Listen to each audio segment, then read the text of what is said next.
সকালে এক কাপ ধোঁয়া ওঠা কফি না পেলে কি আপনার দিনটাই শুরু হতে চায় না? কিন্তু আপনি কি জানেন, আপনার এই প্রিয় পানীয়টি আবিষ্কার হয়েছিল এক পাল ছাগলের অদ্ভুত লাফালাফি দেখে।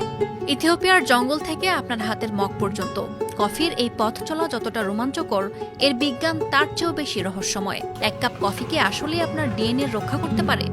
কেনই বা এটি তিতা হয়? আর জানাবো এমন সব তথ্য যা কফি সম্পর্কে আপনার ধারণায় বদলে দেবে। কফির গল্পের শুরু কয়েকশো বছর আগে ইথিওপিয়ার পাহাড়ি অঞ্চলে। লোককথা অনুযায়ী ক্যালোডি নামে এক মেষপালক লক্ষ্য করেন তার ছাগলগুলো এক ধরনের বনো লাল ফল খেয়ে অদ্ভুতভাবে লাফালাফি করছে। কৌতূহলী ক্যালোডি নিজেও সেই ফল খেয়ে অনুভব করেন এক অবিশ্বাস্য প্রাণশক্তি। তিনি ফলগুলো নিয়ে গেলেন এক ধর্মযাজকের কাছে। যাজক সেগুলোকে নিষিদ্ধ মনে করে আগুনে ফেলে দিলেন। আর ঠিক তখনই চারদিকে ছড়িয়ে পড়ল কফির সেই চিরচেনা মায়াবী সুগন্ধ। এভাবেই আগুনের ছোঁয়ায় আবিষ্কৃত হল কফি রোস্টিংয়ের জাদু। সারা বিশ্বে মূলত দুই ধরনের কফি বিন রাজত্ব করে। একটি অ্যারাবিকা, যা মিষ্টি ও হালকা টক স্বাদের জন্য জনপ্রিয়। অন্যটি রোবাস্টা, যা জন্মায় গরম জলবায়ুতে।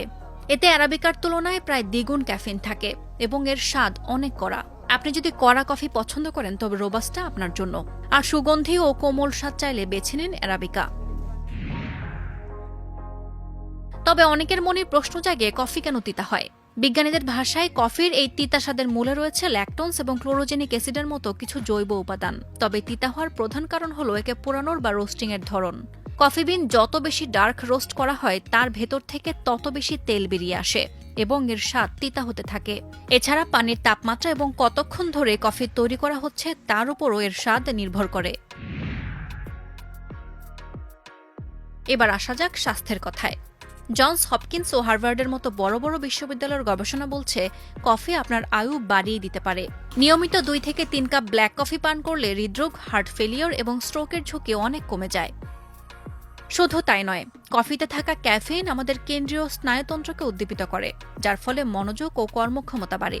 এটি অ্যালঝেইমার এবং পার্কিনসন্সের মতো মস্তিষ্কের রোগ প্রতিরোধেও দারুণ কার্যকর। অবিশ্বাস্য হলেও সত্যি, কফি পানকারীদের টাইপ 2 ডায়াবেটিসে আক্রান্ত হওয়ার সম্ভাবনা অনেক কম, কারণ কফি শরীরের ইনসুলিন ও সেন্সিটিভিটি উন্নত করে। এছাড়া কফিতে থাকা প্রচুর পরিমাণে antioxidant colon cancer, liver cancer এবং স্তন ক্যান্সারের ঝুঁকি কমায়। এমনকি ডার্ক রোস্ট কফি আমাদের ডিএনএ ক্ষয় রোধ করে শরীরকে ভেতর থেকে শক্তিশালী রাখে। তবে মুদ্রার উল্টো পিঠও আছে। পুষ্টিবিদদের মতে দিনে 4 কাপ বা 400 মিলিগ্রামের বেশি ক্যাফেন গ্রহণ করা বিপজ্জনক হতে পারে। অতিরিক্ত কফি পান করলে অস্থিরতা, অনিদ্রা, মাথা ব্যথা এবং রক্তচাপ বেড়ে যাওয়ার মতো সমস্যা দেখা দেয়। বিশেষ করে যাদের গ্যাস্ট্রিকের সমস্যা আছে তাদের জন্য খালি পেটে কফি পান করা মারাত্মক হতে পারে। এছাড়া কফি শরীর থেকে ক্যালসিয়াম বের করে দেয়, তাই নিয়মিত কফি পানকারীদের প্রচুর ক্যালসিয়াম সমৃদ্ধ খাবার খাওয়া জরুরি। ডাক্তাররা সুস্থ প্রাপ্তবয়স্কদের জন্য দিনে 3 থেকে 4 কাপ কফিকে নিরাপদ বলছেন। তবে গর্ভবতী নারীদের ক্ষেত্রে এই মাত্রা 200 মিলিগ্রামের নিচে রাখা জরুরি। মনে রাখবেন, কফিতে আপনি কি মেশাচ্ছেন তার উপর এর স্বাস্থ্যগুণ নির্ভর করে। প্রচুর চিনি আর ক্রিম মেশানো কফি উপকারের চেয়ে অপকারই বেশি করে, তাই বিশেষজ্ঞরা চিনি ছাড়া ব্ল্যাক কফি বা লো ক্যালোরি কফি পানের পরামর্শ দেন। সকালে ঘুম থেকে ওঠার ঘন্টা 2 পর থেকে আমাদের দেহে কর্টিসলের মাত্রা কমতে থাকে।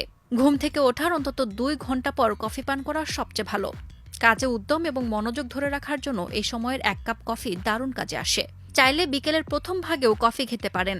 সন্ধ্যা পর্যন্ত কাজের শক্তি ধরে রাখতে সাহায্য করবে এই সময়ের কফি। খাবার খাওয়ার মিনিট 20 পর কফি খেলে হজমের সমস্যা হয় না।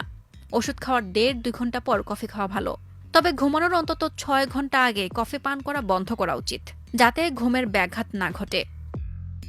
ইথিওপিয়ার সেই ছাগল মালিকের আবিষ্কার আজ সারা বিশ্বের জীবনী শক্তি। কফি মানে কেবল 1 কাপ পানীয় নয়, এটি বিজ্ঞানের এক অনন্য উপহার। তবে এর সুফল পেতে আপনাকে হতে হবে সচেতন।